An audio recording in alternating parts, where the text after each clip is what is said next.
Olá a todos. A aula de hoje será sobre massas e nódulos no pescoço. Essa aula ela é um roteiro das principais doenças que acometem a região do pescoço, que podem evoluir com a formação de massas e nódulos. Os slides eles são com a parte descritiva um pouquinho mais extenso e o objetivo é que realmente ele funcione como um roteiro para que vocês possam estudar as principais causas de aumento de volume na região do pescoço.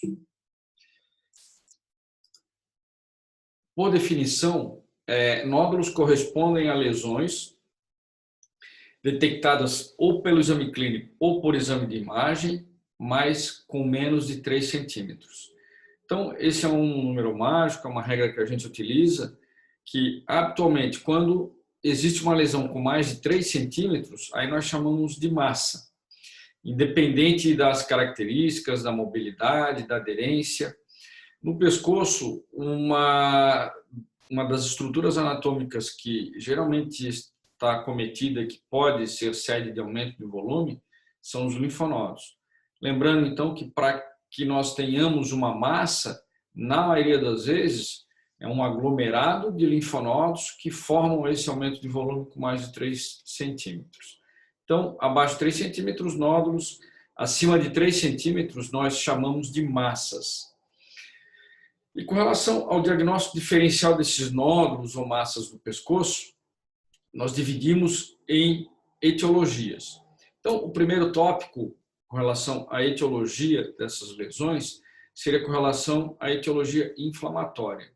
Então, as duas principais seriam as linfadenites e a cialoadenite. Adenite é inflamação, linfa do sistema linfático, e cialo é salivar, então seria uma inflamação da glândula salivar. As linfadenites nós temos as de origem viral, bacteriana e granulomatosa.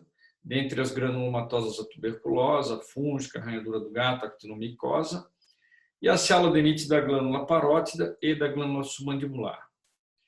Com relação à etiologia congênita, eu elenquei aqui alguns das malformações congênitas mais comuns que acometem a região do pescoço, e são características dessa região. Cisto tireoglosso, cisto branquial, o cisto sebáceo, dermoide, linfangioma, laringocele, divertículo faríngeo, cisto tímico, são malformações congênitas que podem evoluir com nódulos ou massas na região do pescoço. Neoplasias primárias seriam, então, doenças neoplásicas que acometem estruturas presentes na região do pescoço. Então, nós temos a estrutura visceral mais comum, que é a glândula tireoide, depois o linfoma, neoplasia de glândula salivar, lipoma, angioma, paraganglioma, sarcoma. Então, nesse contexto, nós temos as neoplasias primárias de estruturas cervicais, tanto benignas quanto malignas. Com relação à neoplasia secundária, ou seja, a metástase, ela é primária de algum outro órgão, que pode ser da mesma região ou de outra região, e que pode dar uma metástase acometendo um linfonodo do pescoço. E aqui os tipos histológicos mais comumente encontrados é o carcinoma epidermoide, o adenocarcinoma. Primário desconhecido é quando nós não temos o sítio primário diagnosticado, mas nós detectamos uma metástase, uma neoplasia secundária no linfático do pescoço. E o melanoma. Essa tabela ela é importante porque ela congrega a maioria das etiologias de formação de nódulos e massas no pescoço, mas dividindo em faixas etárias. Então, nós dividimos de 0 a 15, 16 a 40 e 40. Então, jovem, adulto jovem e paciente com mais de 40 anos, que ainda é jovem, mas já começa a entrar numa outra faixa etária que possui riscos específicos.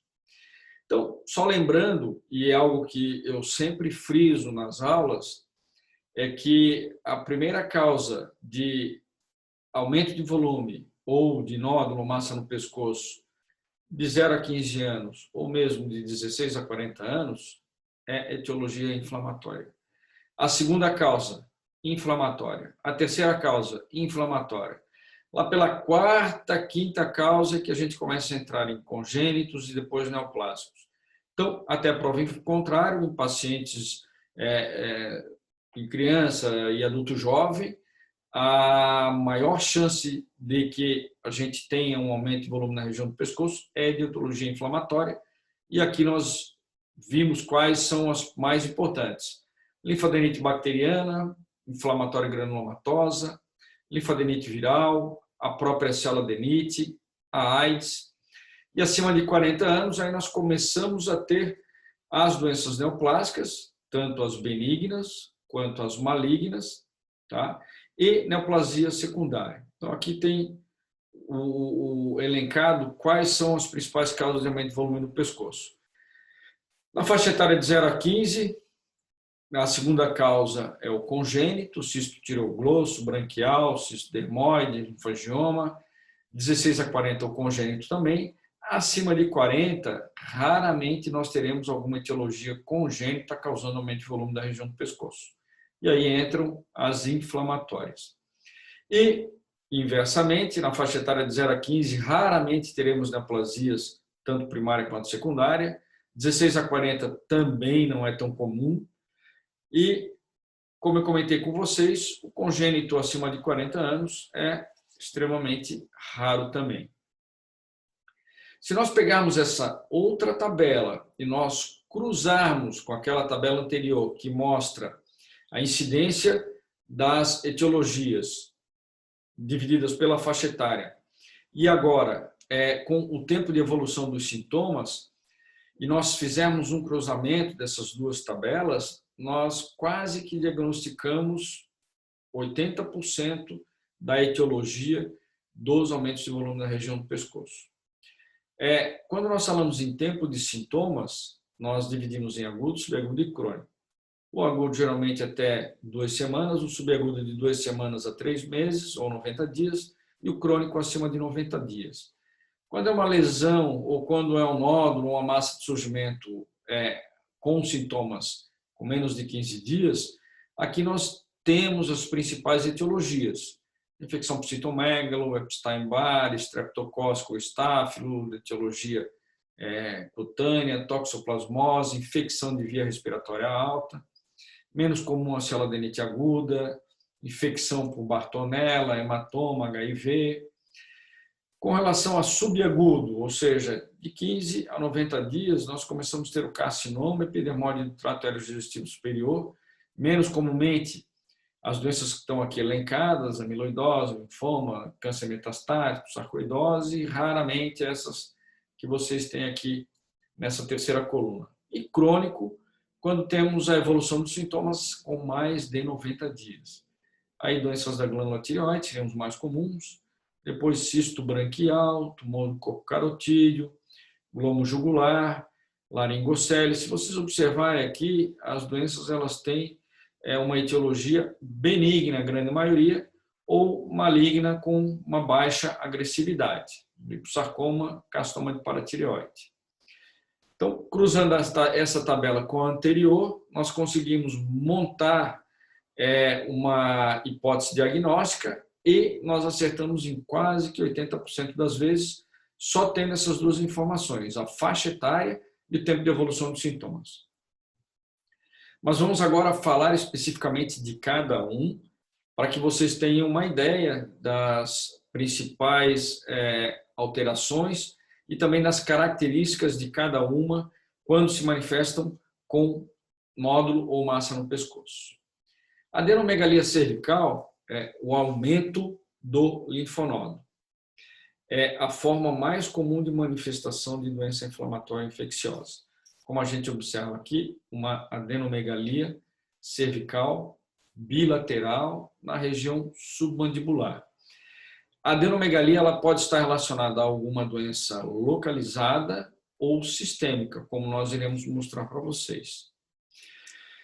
As infecções específicas podem ser bacterianas, virais ou micóticas. Dentre as bacterianas, uma das mais comuns é a infecção bacteriana de etiologia cutânea. Então, aqui nós temos um paciente que tem uma inflamação cutânea, pode ser uma porofoliculite, e aí ele tem uma adenomegalia satélite, como vocês observam aqui esses dois nódulos.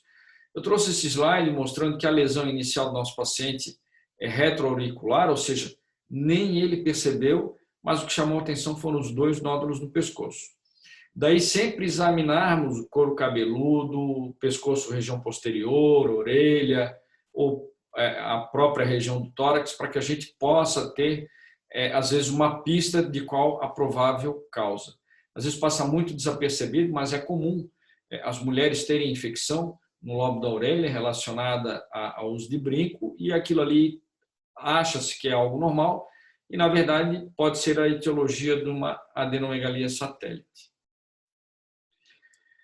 Outras causas, a infecção bacteriana de origem odontogênica é muito comum. Então aqui a gente vê dentes em mau estado de conservação, com gengivite, com uma reação de corpo estranho, com uma inflamação e infecção com saída de pus. E aqui era uma paciente que foi fazer um tratamento dentário, um tratamento de canal, e evoluiu com aumento de volume de linfonodo próximo à região e no linfonodo que drena essa porção da cavidade oral.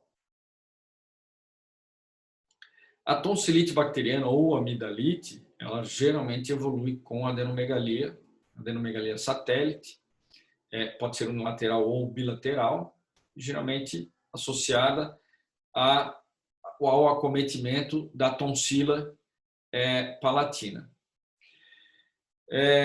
O paciente ele vai apresentar o quê? Disfagia, odinofagia, febre intensa. Aqui, como a gente observa, a formação de placas na orofaringe, dor intensa e podendo, inclusive, evoluir até para uma abscesso amidaliana. E aqui é uma criança com as tonsilas palatinas com placas, com pus, e aqui uma adenomegalia satélite. A cialoadenite litiásica com infecção secundária, ela pode acometer tanto a glândula submandibular, mais frequentemente, mas também pode acometer a glândula parótida. E o paciente ele se queixa de um aumento de volume doloroso, intermitente da glândula submandibular, e depois, numa segunda etapa, quando ele tem uma obstrução definida, esse paciente ele começa a ter o quê? A saída de secreção purulenta pelo ósseo de drenagem dentro da cavidade oral, aumento de volume da glândula com hiperemia, podendo até formar um fleimão e evoluir para um abscesso. Esse paciente era um paciente diabético, daí um cuidado maior nas infecções originárias da glândula salivar. A infecção viral, a mononucleose, é muito comum, é a doença do beijo, causada pelo Epstein-Barr vírus, a transmissão é pela saliva e acomete mais adolescentes. A incubação é de 2 a 5 semanas e a característica é que o paciente ele tem uma faringite, tem uma febre que não é uma febre intensa comparada com aquela tonsilite bacteriana, chega a 37,5, 37, tem um aumento de volume dos linfonodos do pescoço e tem uma linfocitose. O paciente ele não está toxemiado como na infecção bacteriana. E uma outra característica da mononucleose é que ela geralmente está associada à hepatoesplenomegalia. Uma outra infecção viral é a rubéola. Ela é uma infecção sistêmica, mas ela pode evoluir com a formação de linfonodos no pescoço. E aí, às vezes, a primeira queixa do paciente é essa adenomegalia cervical, e quando nós examinamos, nós vimos esse rash cutâneo, bem característico da rubéola, e o diagnóstico acaba sendo também pela pesquisa de anticorpos no soro. O citomegalovírus ou citomegalovirose é causada também por herpes vírus, pode ser congênita ou adquirida, ela é mais severa em pacientes imunocomprometidos, é comum às vezes o paciente não ter uma queixa específica, pode ter uma adenomegalia, e aí na pesquisa de anticorpos no sangue, nós identificamos a presença de uma IgM contra o citomegalovírus. O quadro é muito semelhante à mononucleose, é um quadro mononucleose-like, com febre, inapetência, adenomegalia, E ela é um quadro mais exacerbado em recém-nascidos, pós-transplante e AIDS, ou seja, pacientes são imunossuprimidos. A infecção, o protozoário, e aqui a toxoplasmose é uma das mais comuns, ela é causada pelo Toxoplasma gondii. Existe sempre na história o contato com animais. As manifestações são agudas, como vocês viram naquela tabela. O paciente tem adenomegalia, febre, mialgia, e o risco dessa infecção seria o acometimento com uma neuroretinite ou uma uveíte. Então, o paciente tem suspeito de toxoplasmose, tem epidemiologia, faz a pesquisa sorológica, dá positiva, tem que fazer uma avaliação de fundo de ouro.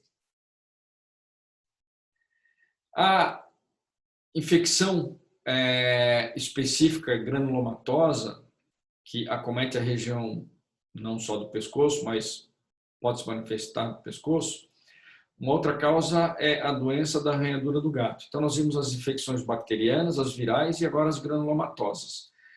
A doença da arranhadura do gato é causada por uma Bartonella henselae e ela possui uma incubação de 3 a 10 dias. Mas lembrem que na epidemiologia nós temos o contato com o animal, com o gato, que ele arranha, ele causa uma lesãozinha cutânea, que pode ter uma hiperemia, e depois de 3 a 10 dias nós temos uma evolução com aumento de volume, e se vocês observarem, ela tem uma hiperemia intensa e tem até uma área de flutuação. É muito comum se confundir com um abscesso bacteriano, e, na verdade, é uma doença da arranhadura do gato. Tá? O paciente ele não tem aquela dor, não tem febre, não tem os sintomas relacionados a uma infecção bacteriana que evolui para um abscesso.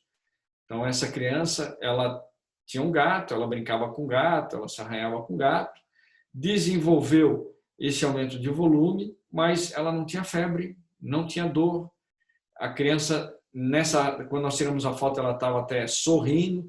Então, tudo isso chama a atenção de que não é uma evolução característica como se fosse uma infecção bacteriana. Daí a gente desconfia e faz o teste sorológico, diagnostica a doença da arranhadura do gato e faz o tratamento específico. Um outro tipo de infecção granulomatosa é a tuberculose. Quando ela acomete os linfáticos, ela é chamada de escrofulose. É causada pelo mesmo Bifidobacterium tuberculose. Ela é rara no pescoço, geralmente está associada à forma pulmonar, e ela voltou a aparecer depois de décadas, geralmente relacionada à imunossupressão adquirida. Tá? E aqui é uma imagem clássica ou característica de uma infecção que evolui com aumento de volume do linfonodo, ocorre uma absedação e depois ocorre a formação de granulomas, com retração cicatricial inclusive. E aí forma esse tipo de lesão que nós chamamos de escrófula. Uma outra infecção granulomatosa específica é a actinomicose. O actinomyces, ele coloniza a cavidade oral e ele pode ser a causa de uma infecção intraoral e evoluir com a formação de um granuloma, de um abscesso, que tem essa característica aqui. Então, é um nódulo na região submandibular com alguns focos de microabsedações. Isso aqui é uma lesão característica de uma infecção granulomatosa por actinomyces. Uma outra doença inflamatória crônica e granulomatosa é a sarcoidose. A sarcoidose ela não tem uma causa definida, uma origem conhecida, mas caracteristicamente ela é uma reação autoimune, por isso ela é tratada com imunossupressor e corticoide, mas ela pode ser desencadeada por uma infecção ou uma exposição química. Essa paciente tinha um aumento de volume da região cervical lateral, a tomografia dela mostrava uma lesão até com aspecto infiltrativo, era suspeito até que pudesse ser uma lesão neoplásica e a biópsia mostrou ser uma sarcoidose.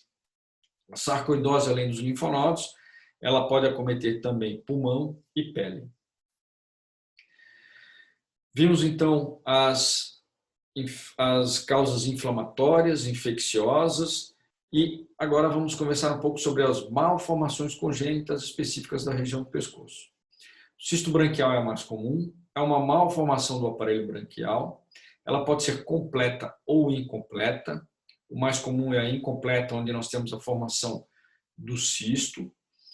Se ela fosse completa, nós teríamos o orifício externo, e aí o cisto em si não se formaria.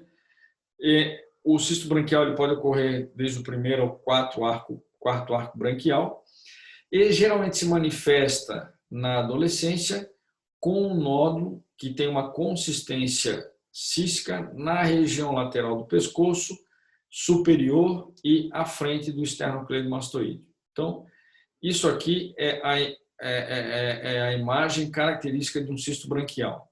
Lembrem que o paciente ele não tem um processo inflamatório infeccioso e, às vezes, infelizmente, isso pode ser confundido com o abscesso cervical. Mas o abscesso, o paciente vai ter um aumento de volume, com fleimão, com dor intensa, febre, e nesse caso do cisto branquial, geralmente isso não acontece. O cisto tireoglosso é uma malformação do ducto tireoglosso, que é um resquício do tecido tireoidiano. Quando existe a migração da tireoide, ela se inicia na base lingual, onde seria o forame cego ou V lingual, e ele tem a tireoide ela tem um trajeto descendente até a raiz do pescoço. Pode ter a formação ou a persistência de um resquício. Esse resquício ele tem uma forma laminar, pode ocorrer a contenção de líquido e aí forma então um cisto. Se vocês observarem aqui, não existe fístula. A fístula ela só vai existir se o médico tentar drenar esse cisto, e aí, obviamente, ele não vai fechar, não vai cicatrizar, e aí nós temos a fístula do ducto tireoglosso. Ela sempre vai ser secundária. E é uma formação, então, de linha média, geralmente relacionada ao ocioide. O cisto dermoide ele é caracterizado pela presença de restos embrionários de ectoderma e mesoderma. Então, quando nós temos a formação do embrião, existe uma fusão na linha média, na região anterior, e nessa fusão nós podemos ter a presença de resquícios de ectoderma e mesoderma. E aí, esses resquícios eles podem depois desenvolver e formar cistos. E nesses cistos, nós podemos ter apêndices cutâneos, pode ser um nódulo com uma consistência cística ou gordurosa, e a característica é que eles ocorrem na linha média. Tá? Então, esse nódulo aqui, ele é um nódulo em que a gente consegue palpar e ele não é um nódulo que está aderido à profundidade, nem tampouco à glândula tireoide. Então, pelo exame físico, a gente consegue definir que é um cisto dermoide, é uma malformação de linha média. Aqui é a mesma coisa, foi uma malformação de linha média, mas que acometia a região da cavidade oral e abaulava a região submentoniana. E aqui o cisto sendo retirado por via transoral. A costela cervical é uma costela supranumerária, é uma malformação congênita. Ela pode ser completa, como nós vemos aqui, ou incompleta, só um processo transverso um pouco mais alongado. Pode ter sintomas relacionados à compressão neurovascular. E nós palpamos em uma projeção óssea que se estende além do processo transverso da coluna cervical. Geralmente, C6, C5, é onde nós temos a formação dessas costelas supranumerárias. O linfangioma / hemangioma é uma malformação do sistema linfático e vascular. Por que isso? Porque o sistema linfático ele se comunica com o sistema vascular, aí seria o sistema arterial ou o sistema venoso, e nós temos a formação dessa dilatação de vasos e que podem formar massas mal definidas, e elas têm um volume que pode ser de tamanho que oscila intermitente, então às vezes ela está aumentada, às vezes está diminuída, geralmente indolor, com uma consistência amolecida, meio esponjosa, E eles podem ser classificados em linfangiomas simples, cavernoso ou higromacístico. Higromacístico é porque ele possui dilatações que formam até como se fosse um aspecto de cacho de uva. Essas malformações são congênitas. Com relação às neoplasias benignas que acometem a região do pescoço e que podem se manifestar por nódulos ou massas, nós temos aqui as mais comuns. Os lipomas. Os lipomas eles são muito frequentes, podem ser unilaterais, podem ser assimétricos. Na região supraclavicular é muito comum, na região submentoniana também. Aqui eu trouxe duas imagens de pacientes portadores de lipomatose simétrica bilateral, conhecida como síndrome de Madelon. Nós temos então um acúmulo centrípeto, como vocês veem aqui, simétrico, e esse tipo de doença é associada ao etilismo crônico. Tumores ósseos são menos comuns. Aqui na região do pescoço nós temos a clavícula, nós temos a coluna cervical e nós temos a mandíbula. E o ocioide. Os tumores ósseos mais comuns acometem, então, na região do pescoço, a mandíbula. E aí se incluem displasias fibrosas, osteomas, cistos, e aqui um tumor odontogênico, como vocês viram aqui, que fazia um abaulamento do rebordo inferior da mandíbula da nossa paciente. Tumor nervoso. Onde existe nervo, a gente pode ter um tumor. O neurofibroma é o tipo de tumor mais comum de nervo periférico. Ele pode ser solitário, como a gente observa aqui, na região submandibular da nossa paciente, ou pode ser também associado a uma doença genética, que é a neurofibromatose, em que o paciente evolui com lesões cutâneas, com nódulos cutâneos, outras deformidades, mancha café com leite, e é uma doença autossômica dominante. Onde ele tiver nervo, ele vai desenvolver nódulos ou neurofibromas.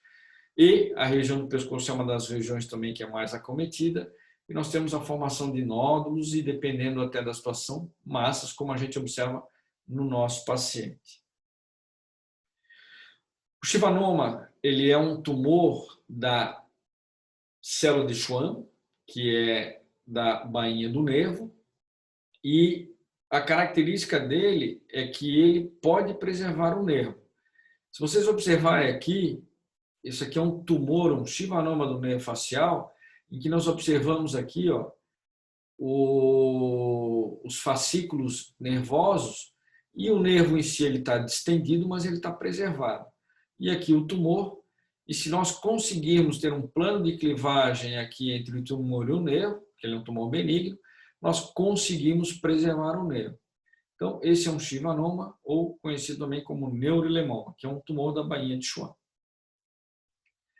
O paraganglioma, na região do pescoço, o mais comum é o tumor do corpo carotídeo. São tumores originários do paragânglio ou oriundos da crista neural, e aqui nessa região, na bifurcação da carótida, nós temos os quimiorreceptores e os pressoreceptores. E temos, então, o desenvolvimento de tumores oriundos dessas células derivadas da crista neural, e esses tumores têm uma característica de serem hipervascularizados. E como ele está crescendo bem na bifurcação da artéria carótida, a característica do exame físico é que nós podemos ter uma mobilidade lateral, mas nunca inferior superior. Nós não conseguimos fazer esse movimento, só lateralmente. Mas, obviamente, ele é um tumor um pouco mais fixo. E a impressão é que ele é um tumor com pulso, porque é uma lesão hipervascularizada. Então, nós conseguimos sentir um pulso aumentado com aumento de volume nessa região. Obviamente, são pacientes de uma faixa etária maior. Tumores de glândulas salivares. Estão aqui mostrando para vocês um tumor na glândula parótida. Aqui a mesma coisa. São tumores de crescimento lento, são tumores, na maioria das vezes, benignos, em 80% das vezes. Como ele tem um crescimento lento, é benigno, ele pode, pela própria gravidade, descer um pouco aqui e, como surge na glândula parótida, ele pode acometer, ser diagnosticado com aumento de volume na região do pescoço alta. Tumor de glândula submandibular, então vocês observem aqui, mesma coisa, é um tumor de crescimento lento, a maioria é benigno, apesar de que na glândula parótida a grande maioria são benignos, 80%, mas são tumores de crescimento lento e assintomáticos. A gente palpa um nódulo que evolui para uma massa de característica bocelada, um pouco mais fibrosa e indolor. Na região da raiz do pescoço, tanto na região central quanto um pouco lateral, nós temos a glândula tireoide. A glândula tireoide possui lobo direito, lobo esquerdo, istmo e às vezes um lobo piramidal. A glândula tireoide é sede de nódulos. Existia antigamente o bócio endêmico, quando mais de 10% da população possui aumento de volume da glândula, geralmente de etiologia nodular. E esses nódulos tireoides podem ser únicos ou múltiplos. O sexo feminino é mais acometido, pode ou não estar associado à disfunção hormonal, então só a dosagem do hormônio não é suficiente para se afastar uma doença nodular, e a palpação e o exame físico de ultrassom são os que geralmente diagnosticam. Aqui um exame de ultrassom mostrando um nódulo de tireoide. As neoplasias, nós vimos as benignas e agora as malignas. As malignas primárias, ou seja, de tecido ou de estruturas que são presentes no pescoço. No pescoço nós temos glândula tireoide, nós temos músculo, nós temos nervo, nós temos linfonodos. Então, todas essas estruturas são sede de neoplasias também malignas. Aqui um tumor mesenquimal, que seriam os tumores de partes moles. Nós temos os sarcomas, que são tumores mais raros, e aí, dependendo do tecido que dá origem, nós temos o desenvolvimento de um sarcoma específico.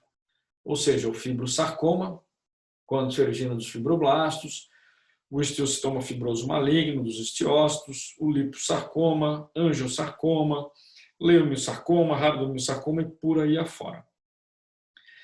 Geralmente, o crescimento dele depende do grau de diferenciação. Então, podemos ter um liposarcoma de baixo grau, é quase como se fosse um linfoma de crescimento lento, mais infiltrativo, e podemos ter um rabdomiosarcoma de crescimento rápido, extremamente agressivo. Todos eles são tumores mesenquimais e são definidos como sendo sarcomas. Tumor linfático. O tumor linfático é o tumor maligno que surge do linfonodo, do sistema linfático. E o termo desses tumores, o nome deles, nós chamamos de linfomas. Nós temos duas categorias básicas de linfomas: os relacionados à doença de Hodgkin e os não relacionados à doença de Hodgkin. Os não Hodgkin, eles podem ser extranodais, acometerem estruturas linfáticas que não o linfonodo, e a doença de Hodgkin geralmente evolui com aumento de volume de linfonodos, que podem evoluir para aquelas massas linfonodais, como eu comentei com vocês, e o paciente geralmente apresenta alguns sintomas sistêmicos, como emagrecimento, febre, pruridos, sudorese noturna e por aí afora. Aqui, uma imagem de um aglomerado linfonodal na região lateral do pescoço dessa nossa paciente. O tumor maligno da glândula tireoide, primário, como a gente está vendo agora, o mais comum é o carcinoma papilífero, que é um tumor bem diferenciado, depois o folicular e o de células de Hutton. Nós temos também uma outra categoria que seriam os moderadamente diferenciados, que é o carcinoma medular, e, graças a Deus, os pouco diferenciados, que é 1,7% das vezes, é o anaplásico. Então, o mais comum são os bem diferenciados e o menos comum são os indiferenciados. Os bem diferenciados têm uma evolução lenta, com uma agressividade biológica menor, e os indiferenciados ou anaplásicos, eles são um dos tumores malignos mais agressivos que nós temos no nosso corpo humano.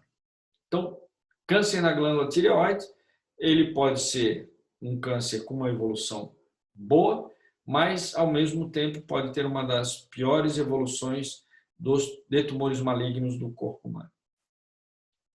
Tumor maligno de glândula salivar, então temos o câncer de parótida e de glândula submandibular, aqui os tipos histológicos mais comuns.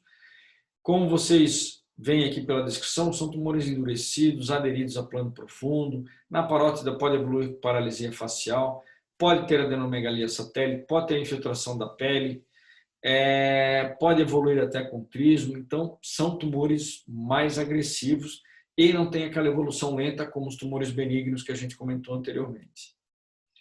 As neoplasias malignas secundárias seriam os tumores de sítios primários, podendo ser na região do pescoço ou não, mas que evoluem para disseminação em linfáticos do pescoço.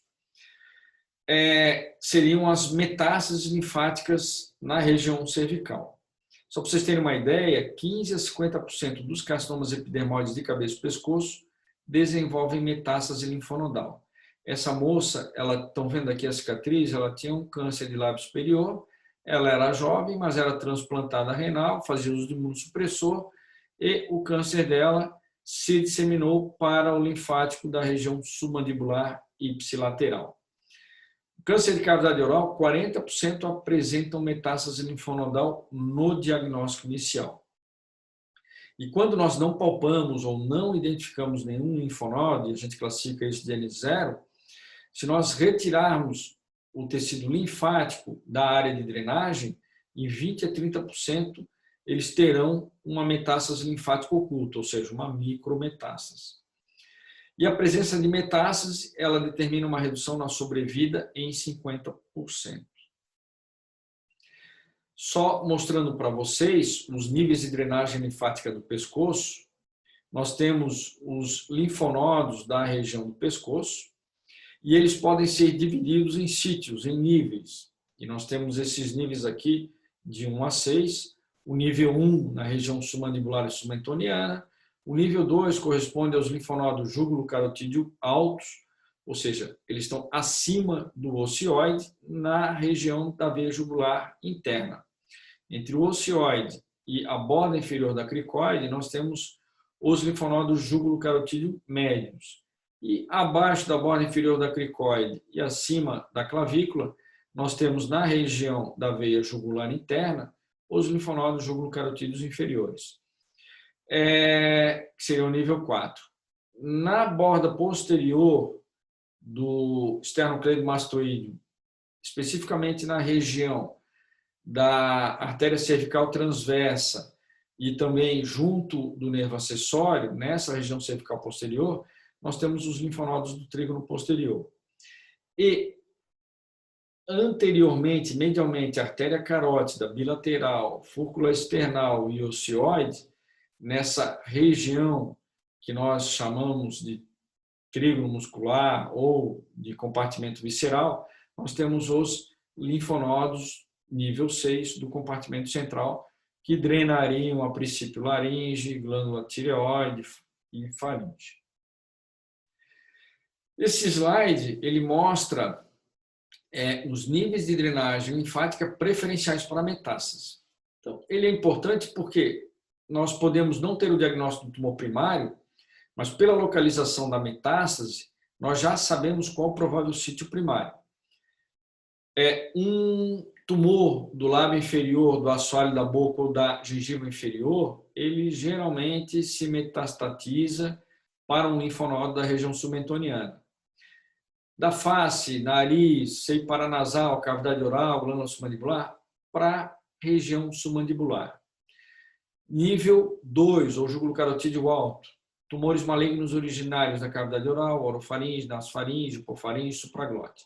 Nível 3, originários da tireoide, laringe, hipofaringe, esôfago cervical. Nível 4, tumores que se originam em órgãos intraabdominais, como a do lado esquerdo, ou pulmão, mama, esôfago e tireoide. Na região cervical posterior, nós teremos linfonodos que drenam tumores no couro cabeludo, região posterior da orelha, pele, e na região mais inferior, nasofaringe, tireoide, esôfago, pulmão e mama. Esse slide é importante por isso, e aqui nós estamos trazendo o exemplo de uma metástase cervical, em que quando nós temos uma metástase localizada no nível 4 ou na região supraclavicular do lado esquerdo, que corresponde a esse ponto de drenagem do ducto torácico, ou seja, a linfa do diafragma para baixo, ela é drenada para o ducto torácico, que vai se comunicar com o sistema venoso bem na junção da veia jugular interna com a veia subclávia. Então, nesse local específico, nós poderemos ter como, às vezes, a primeira manifestação de um câncer de pulmão, estômago, pâncreas, mama, esôfago e por aí afora. Aqui esse paciente, ele procurou o serviço médico por apresentar um aumento de volume fixo, endurecido, na região inferior do pescoço, nível 4 do lado esquerdo, e a tomografia mostrou um câncer de pulmão. Do lado direito, seriam os linfonodos que drenam o hemitórax direito, membro superior direito, hemiface direita e hemipescoço direito.